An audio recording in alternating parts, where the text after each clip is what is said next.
Bismillahirrahmanirrahim. Assalamualaikum warahmatullahi wabarakatuh. Alhamdulillah. Wassalatullahi wassalamu ala habibina wa syafi'ina wa maulana sayyidina Muhammad wa ala alihi wa ashabihi wa tabi'ina lahum bi ihsanin ila yaumiddin. Allahumma ya rabbana akrimna bil ilmin nafi' wa inna na'udzubika min ilmin la yanfa' wa amalin la yurfa' wa qalbin la yakhsha wa 'ainin la tadma' wa nafsin la tashba' innaka anta 'ala kulli syai'in qadir. Allahumma ya rabbana arzuqna taubata qabla al-maut wa syahadata 'inda al-maut wal jannata ba'da al-maut. Amma ba'du. Qala al-musannif rahimallahu ta'ala wa nafa'ana Allah bihi wa bi ulumihi wa bi ulumikum fid darin amin ila anqal. Kita lanjutkan belajar kita dengan Imam Ghazali rahimahullah ta'ala. Dikenalkan kita kepada orang-orang yang tertipu dari para ulama. Jadi bukan orang bodoh saja yang tertipu. Ulama dibodoh-bodohi oleh hawa nafsunya, dibodoh-bodohi oleh dunia, sehingga menjadi ulama yang tertipu. Ini adalah kelompok ulama jenis yang keempat, al-firqatur rabi'atu, jenis ulama yang keempat yang tertipu dari para ulama adalah firqatun ukhra, sekelompok yang lain lagi dari kelompok para ulama itu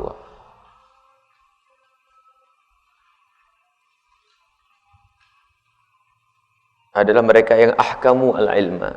Ini naskah lain pakai hakamu, tidak. Ahkamul ilma, menekuni serius ilmu, ilmunya benar.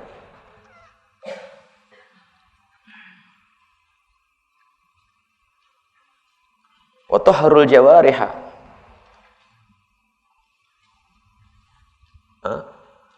Kenapa?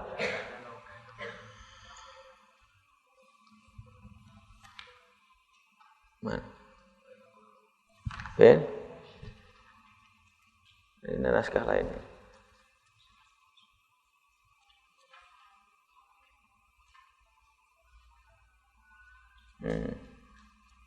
Kemarin ya, masih ya?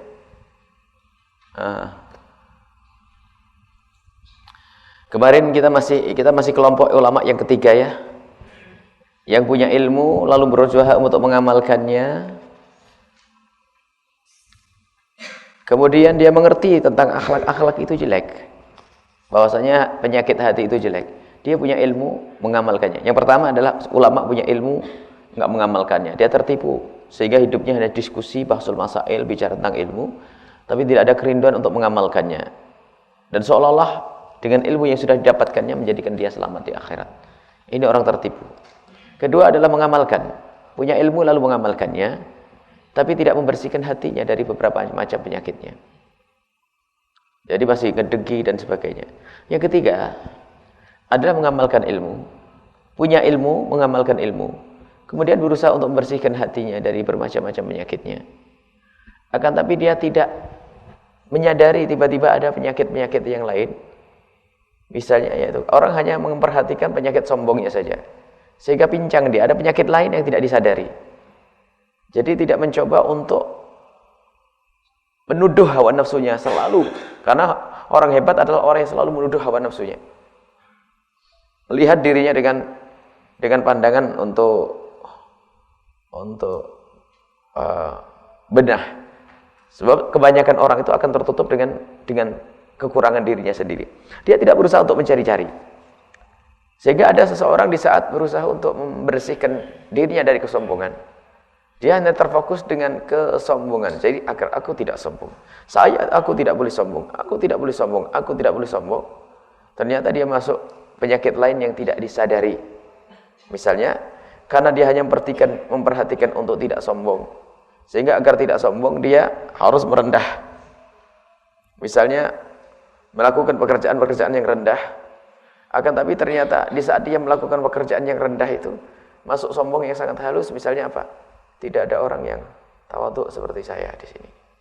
Padahal dia adalah bertawadhu. Jadi kayak begitu, nggak kerasa. Jadi memang luar biasa.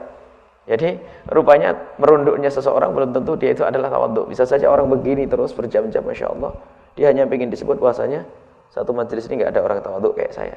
Rupanya tawadhu dengan sombong dengan ketawadhuan ini juga ada. Dia mengerti bahwasanya sombong itu jelek, ia memerangi kesombongannya dengan bergaya tawadhu, bajunya pun baju yang jelek. Dia tidak pakai baju mewah dan sebagainya.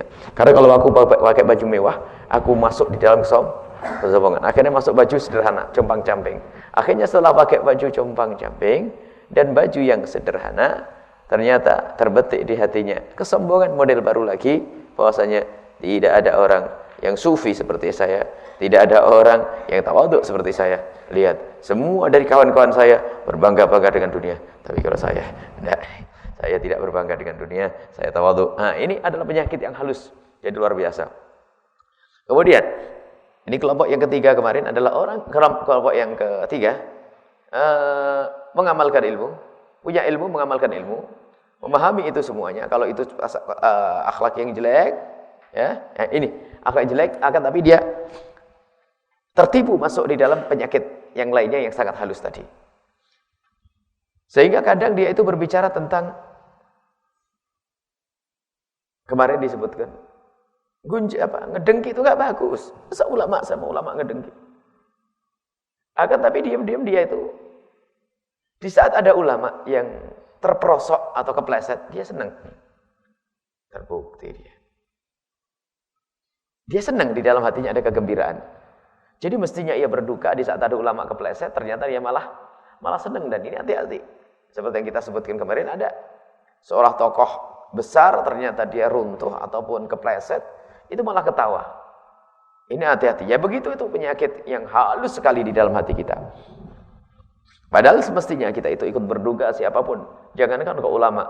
Kalau ada seorang muslim kepleset saja kita harus berduka. Bagaimana dengan seorang ulama tokoh yang jika mereka itu adalah ternodai, maka Islamlah yang ternodai.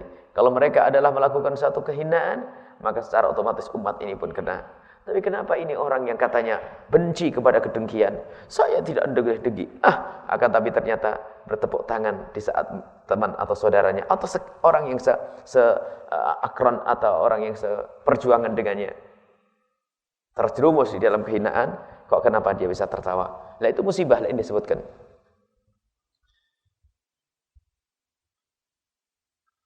Nah, sehingga ini seandainya ada muridnya belajar kepada orang lain pun, dia punya murid belajar kepada orang lain, mula-mula tidak, katanya mendengki tidak boleh dan sebagainya.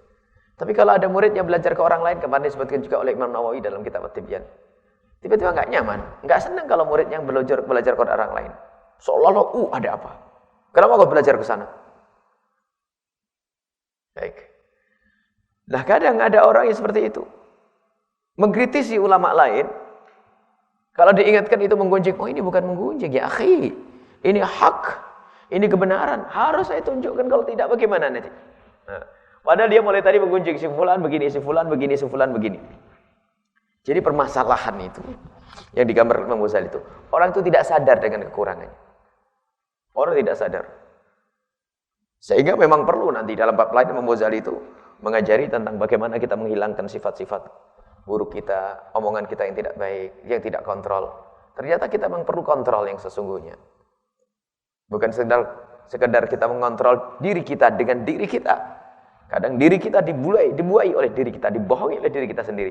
Jadi kita perlu yang mengontrol diri kita adalah orang-orang lain.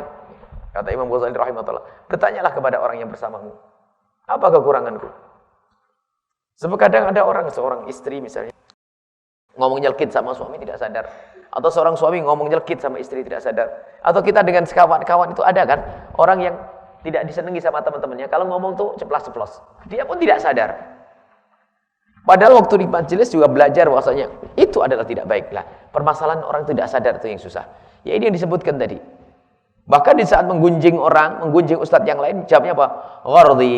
Gharadi, tujuanku bihi dengan ngomongin dia itu, bukan saya menggunjing dia, astaghfirullahaladzim, bagaimana aku menggunjing dia. Maksud saya, biar ente tahu, biar ente tidak mengikuti kesalahannya. Nah, ini sama menggunjing.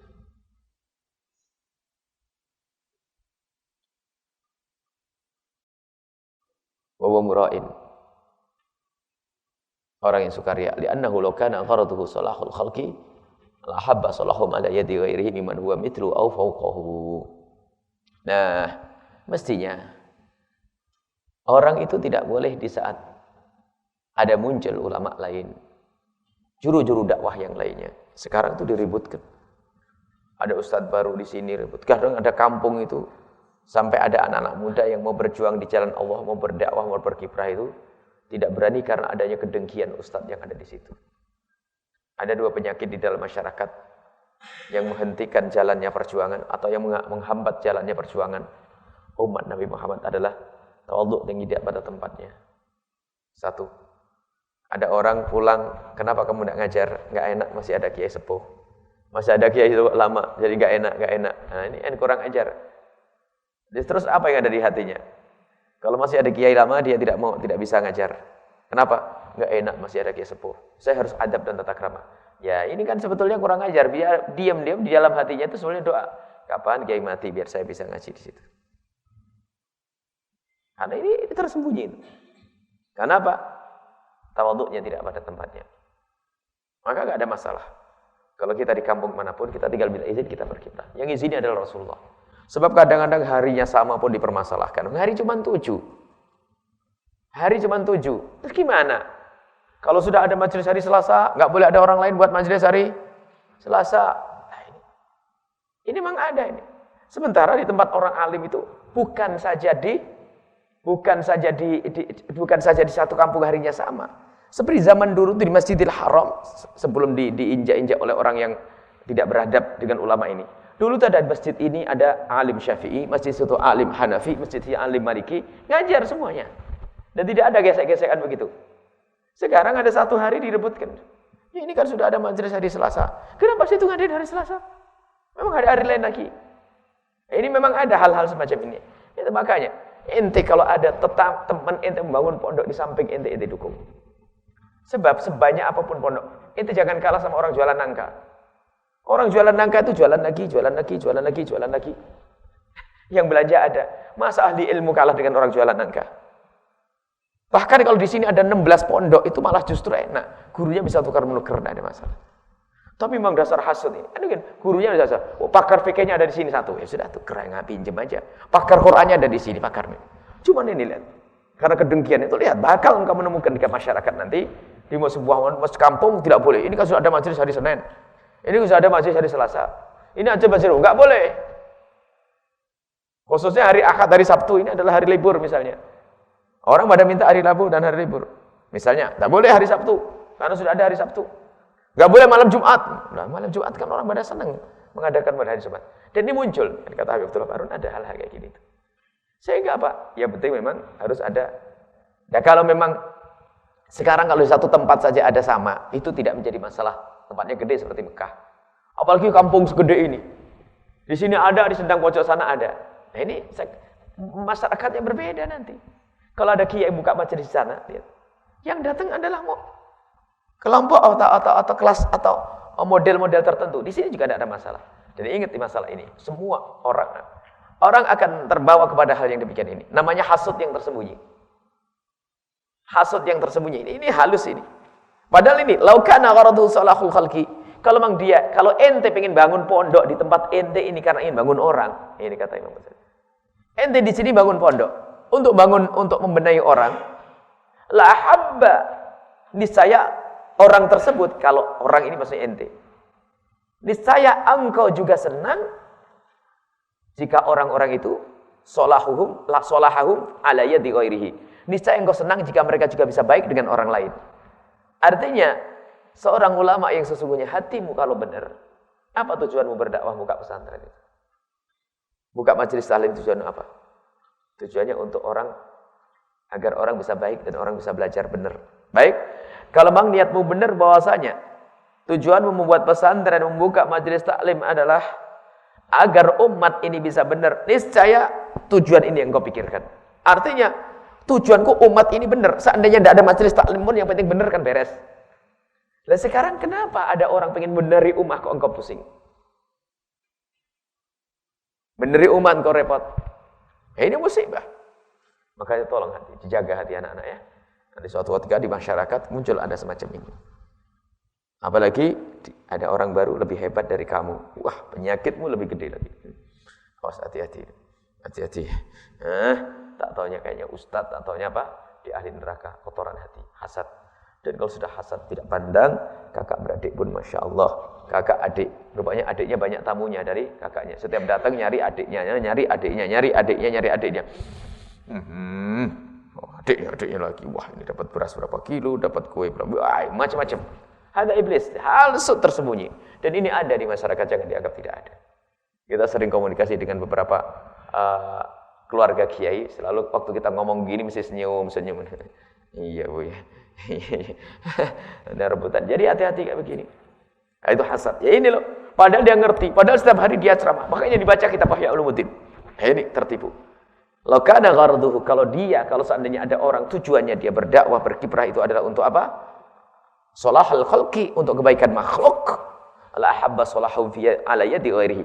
Niscaya ia pun akan rela, ridho, senang jika makhluk ini baik dengan tangannya orang lain. Tidak harus dengan tangannya. Mimman huwa mithluhu, dari orang yang sepadan dengannya. Atau mungkin fawqahu, atau mungkin dunahu, orang yang lebih alim, atau orang lebih rendah. Intinya adalah apa? Baik.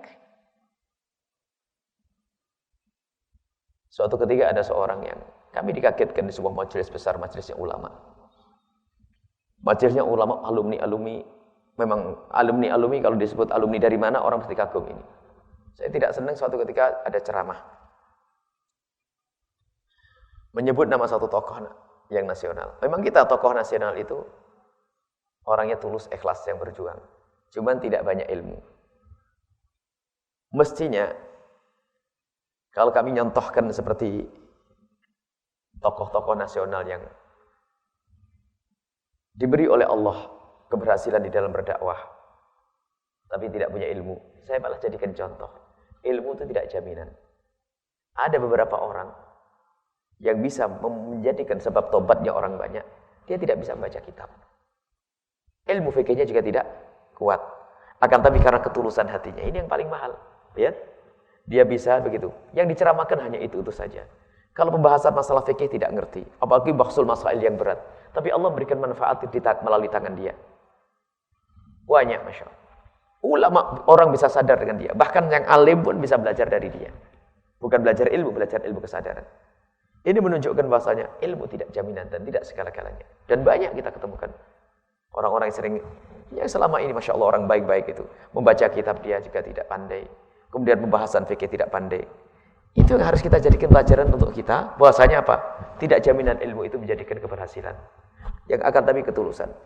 Dan kiai di kampung itu, mohon maaf, yang kadang membina murid yang ratusan atau mungkin ribuan, itu kadang yang dibaca dari awal akhir hanya kitab Fathul Qorib, tidak pernah ngerti kitab gede. Bukan seperti yang belajar di kampus-kampus luar negeri, ya ini, wah bacanya ini, atau sekolah pesantren di luar negeri kitabnya banyak. Bukan seperti itu. Kadang yang diajarkan umat hanya itu toh. Tapi Allah berikan keberkahan. Ini berkah. Cuma saya pernah mendengar, menyebut namanya, itu orang tidak punya ilmu, tidak pernah mondok, bisa ceramah sana sini. Ilmu itu tanggung jawab. Ilmu wah. Sudah dicaci maki. Nah, babnya menggunjing. Karena dia itu kalau ceramah nggak ada yang dengar ini. Saya dengar sebuah majelis ulama, saya kaget. Seharusnya tidak boleh seperti itu. Menyebut salah satu tokoh saya sampai kita dengar nasional. Jadi selalu ngomong, itu apa ilmu? Ilmu harus, orang kalau mau berani ceramah harus punya ilmu. Oh tidak. Orang yang kalau pengen ceramah, sampaikan apa yang diketahui. Kalau bisanya itu saja. Ada orang bisanya zikir saja. Orang bisa ini tidak apa-apa, tapi ingat ketulusan, kejujuran di hadapan Allah Subhanahu wa taala. Dan dia masih belajar dengan orang lain. Sehingga kalau kita temukan di tabaqatnya para ulama-ulama kayak di Hadramut sendiri itu, enggak ada istilahnya orang paripurna itu. Ternyata Habib Umar bin Hafid yang sealim begitu hadir majelis Habib Abdullah bin Syahab. Ternyata Habib Abdullah bin Syahab Amin hadir di tempatnya Habib Salim Syatiri, dan begitu. Mereka saling menghargai, saling menghormat, saling belajar, saling kumpul begitu. Bahkan kalau sudah di tempatnya Habib Umar sendiri, Habib Umar menyampaikan, siapa yang datang ulama-ulama tua. Jadi semuanya seperti itu. Bukan merendahkan. Jadi ini yang tersembunyi. Hati-hati di antara hati kalian. Mungkin kamu merasa belajar sudah. Apalagi nanti mau dikirim ke luar negeri dan sebagainya. Wah, luar negeri. Lihat Ustaz. Ustaz apaan? Yang bahasa Arab aja nggak bisa. Bahasa Arab aja nggak bisa. Dan ini pernah terjadi di salah satu siswa yang satu pesantren dengan kita di Bangil, dan Habib Hasan Bahrun sampai marah sekali gara-gara sempat belajar ke luar negeri, kemudian sampai ke Indonesia kan otomatis luar negeri bahasa Arabnya kan lebih bagus. Akhirnya ngedenger bahasanya. Kiainya sebelum pindah ke Bangil otomatis kan tidak bisa bahasa Arab. Itu rumahnya tidak dihargai dan dihormati, kedengar oleh guru kita Habib Hasan Bahrun, dia dimarahi. Tidak seperti itu adabnya orang. Tahu-tahu sudah keluar negeri bisa lebih pintar dari kiainya. Itu juga penyakit hati. Sombong, hasud. Baik, hati-hati. Wa rubbama yadkhulu 'ala sultan yatawaddadu ilaihi wa yuthni 'alaihi. Barangkali rubbama kali-kali orang yang tadi seperti itu. Orang seperti apa tadi? Orang yang mengerti hasud itu jelek. Orang ngerti ngedengki itu tidak baik. Akan tetapi ternyata diam-diam hatinya masih menyimpan dengki. Dan ia bisa merasakan, yaitu di saat melihat orang yang seperjuangan dengannya atau sepadan dengannya menemukan keberhasilan. Dia tidak senang. Atau di saat mereka terpuruk atau kepleset, dia tepuk tangan. Biarpun dengan hatinya.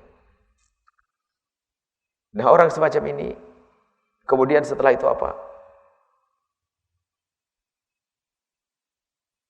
Kalau ada orang, ya mohon maaf, kita tidak usah mencaci, menghinakan orang yang kiai yang menerima pemberian pemerintah. Jangan sampai kalau Buya tidak mengambil seperti itu, lalu merendahkan mereka atau tidak. Kita tidak mengatakan dana pemerintah itu haram.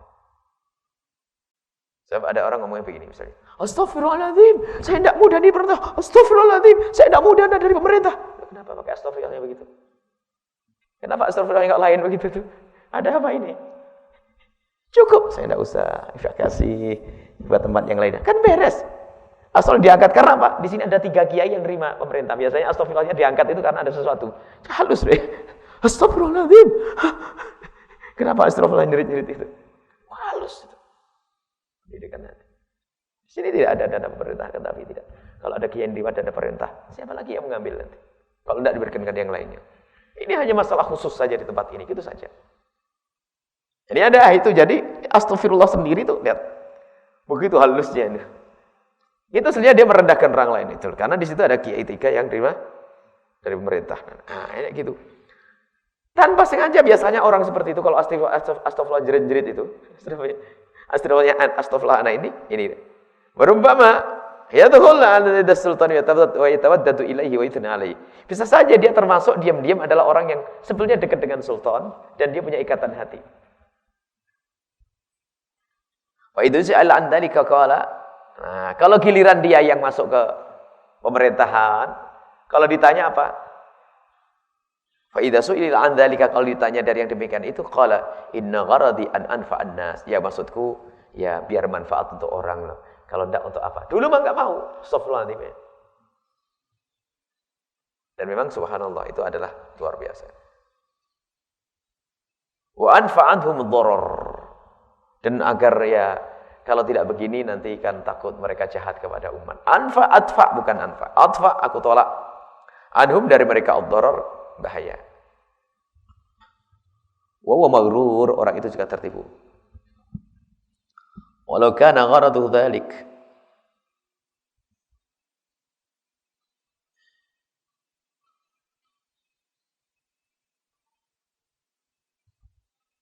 Walau kana, seandainya gharaduhu, tujuannya dia dekat dengan pemerintah itu benar-benar demi kemaslahatan umat, la fariha bihi,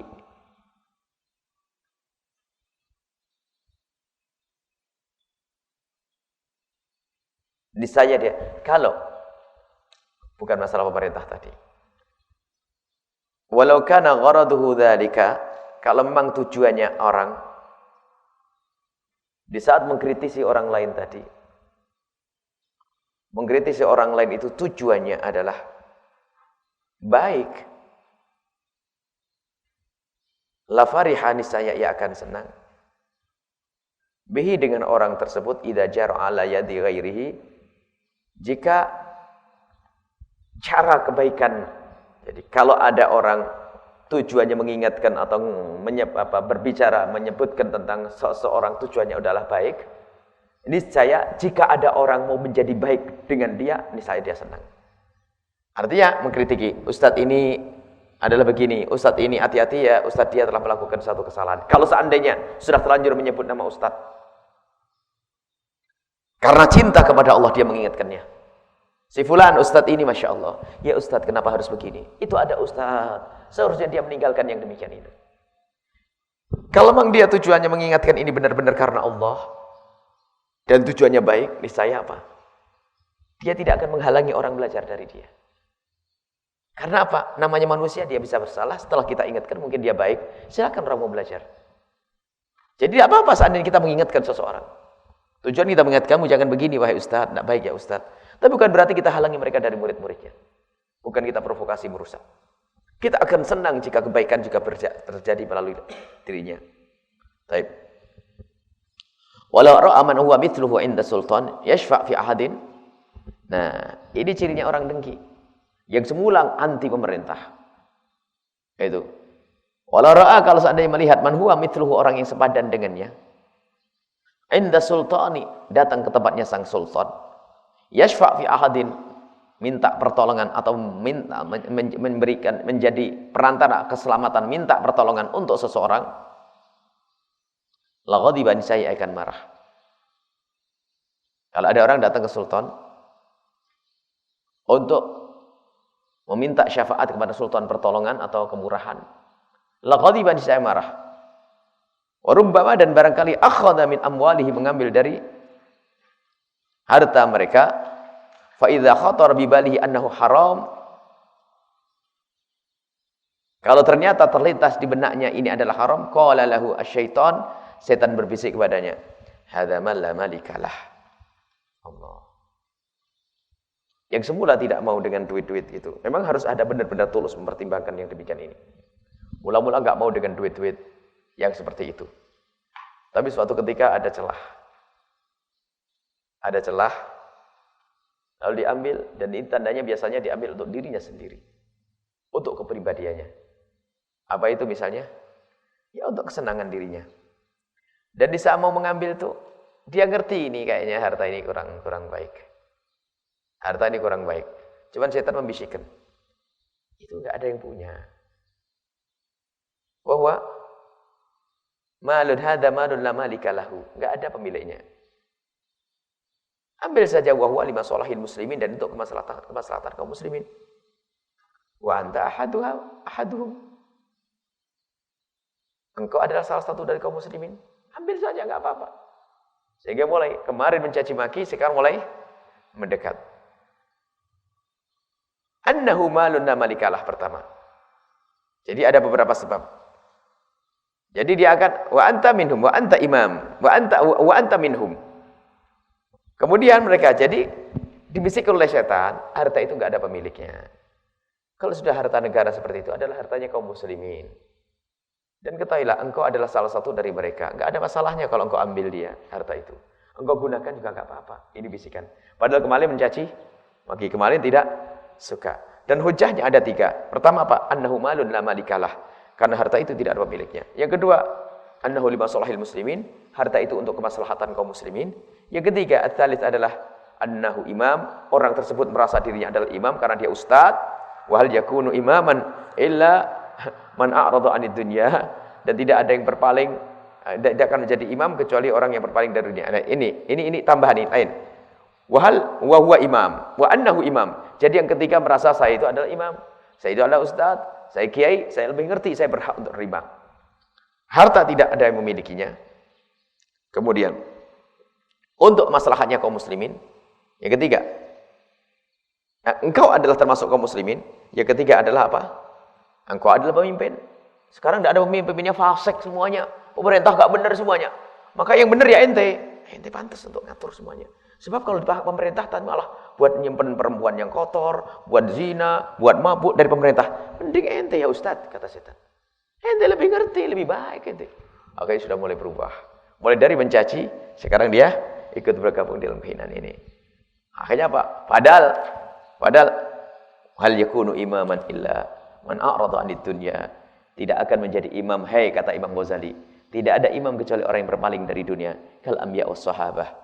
Wa mithluhu, dan seperti itu qaul Isa alaihissalam, seperti perkataan alaihissalam, al alimus su'u, orang al alimus su'u, ulama yang jelek itu kasohratin. As-su' itu masdar. Masdar itu bisa menjadi sifatnya isim fa'il, dan masdar itu enak. Masdar itu bisa menjadi sifatnya isim fa'il, mufrad, mutsanna, dan jamak. Misalnya ar-rijalu as-su', al-muslim wal ulama'u as-su'. Jadi al-qiyam masdar. Masdar bisa menjadi sifatnya ar-rajul al-qiyam, ar-rijalu al-qiyam, ar-rajulani al-qiyam. Jadi dalam bahasa Arab begitu. Jadi tidak harus ar-rajulani qa'imani atau al-qa'imani, enggak. Jadi kalau dari masdar, masdar itu bisa menjadi sifat, sifatnya mufrad, sifatnya tasnyah, sifatnya jamak. Misalnya apa? Ar-rijalu al-qiyamu. Bukan al-qaimun boleh. Jadi di sini adalah al-alimu as-su'u, al-ulama'u tetap as-su'u. Ulama as-su' itu kata Sayyidina Isa, kesokhratin, seperti bebatuan, waqa'at, akan jatuh, fi famil wadi, di mulutnya lembah, di mulutnya lembah, fa idza hiya tashrabul ma, fa la hiya tashrabul ma, namanya batu, tidak bisa ngeresep air ke dalamnya, wa la hiya tatrukul ma, dan dia juga tidak bisa meninggalkan air, yakhlusu ila zar'i, yang bisa sampai kepada tanaman, menghalangi. Tidak bisa ngeresep air, tidak bisa mengeluarkan air untuk sampai tanaman. Batu yang nggak ada gunanya. Jadi ulama su' itu apa? Keberadaannya tidak manfaat. Dia sendiri tidak manfaatkan ilmunya, untuk orang lain manfaat. Karena dia tidak bisa ngeresep air, namanya batu. Setelah itu dia pun tidak bisa memberikan yang lainnya, malah ganggu, malah rusak. Itulah ulama su'. Ini saja. Wa asdafu hururi ahlil ilmi kathiratun. Kelompok-kelompok ketertipuan ahli ilmu itu banyak sekali. Wa ma yufsidu haula'i aktsar mimma yuslihunahu, dan ketahuilah ahli ilmu yang tertipu, ketahuilah ahli ilmu yang tertipu. Kalau sudah ahli ilmu yang tertipu, yang enggak benar, itu ma yufsidu haula, apa yang mereka rusak itu aktsar, lebih banyak, mimma yuslihun, dari apa mereka yang perbaiki. Jadi kalau sudah namanya ulama jelek, kebaikan yang mereka berikan tidak kejelekan yang mereka berikan lebih banyak daripada kebaikan yang mereka berikan. Maka inilah pendidikan dari Imam Ghazali. Semoga Allah menjauhkan kita dari ulama su', dan semoga Allah memberikan kepada kita pemahaman yang sesungguhnya, memudahkan kita, bersihkan hati kita, dan kita termasuk digolongkan sebagai ulama-ulama Rasulullah yang sesungguhnya, yang bisa berkumpul dengan Nabi sallallahu alaihi wasallam kelak di surga. Al-Fatihah.